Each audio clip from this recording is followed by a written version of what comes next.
ఏ పండు దొరికితే ఆ పండ్లు ఈ జామకాయ వచ్చినప్పుడు జామకాయ, అరటి పండ్లు, ద్రాక్ష, అంగూరు ఇవన్నీ కూడా ఏ సీజన్ పండు వస్తే ఆ సీజన్ పండుని ఉప్పు నీళ్ళతో కడిగి శుభ్రం చేసుకొని ఇక్కడ చూడండి. బాబు భోజనానికి వెళ్ళే ముందు చక్కగా చేతులు సబ్బెట్టి కడుక్కున్నాడు.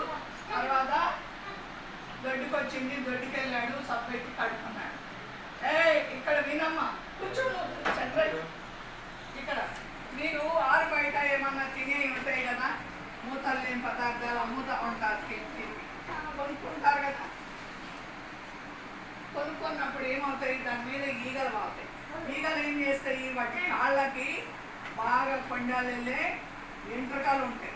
అవి మీరు ఎక్కడన్నా దొడ్డి కూర్చున్న కాడ పేడ మీద వాటి మీద వాతాయి, మురుగుతాయి. వాటికి ఏది ఇష్టము, మురికి ఇష్టం.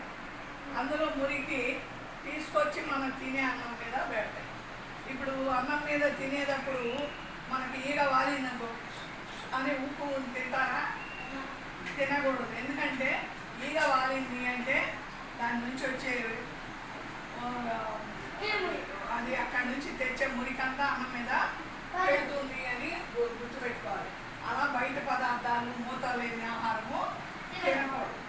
ఓకే, మీరు ఈ స్కూల్ అంతా వింటారు కదా, 4 గంటల దాకా ఉంటారు. ఇంటికి వెళ్ళగానే ఒక అర్ధగంట ఆడుకోవాలి. తర్వాత అమ్మ నాన్న చెప్పినట్టు బుక్స్ చదవటము, లేకపోతే ఉక్కిన బట్టలు మట్టేయటము, ఆడపిల్లలైతే వాకిలి ఊడడం అలా చేయాలి. తర్వాత 7-8 గంటలకు అన్నం తినేసేయాలి. అన్నం తినేసి 7:30 నుంచి 9:30 వరకు చదవాలి. రాత్రి 9:30 నుంచి మళ్ళీ నిద్రపోవాలి. 10 గంటలకు నిద్రపోవాలి.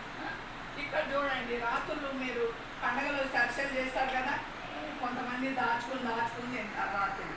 మీరు అలానే పడుకుంటారు. అప్పుడు ఏమవుతుంది, తీపి నోట్లో ఉంటుంది కదా,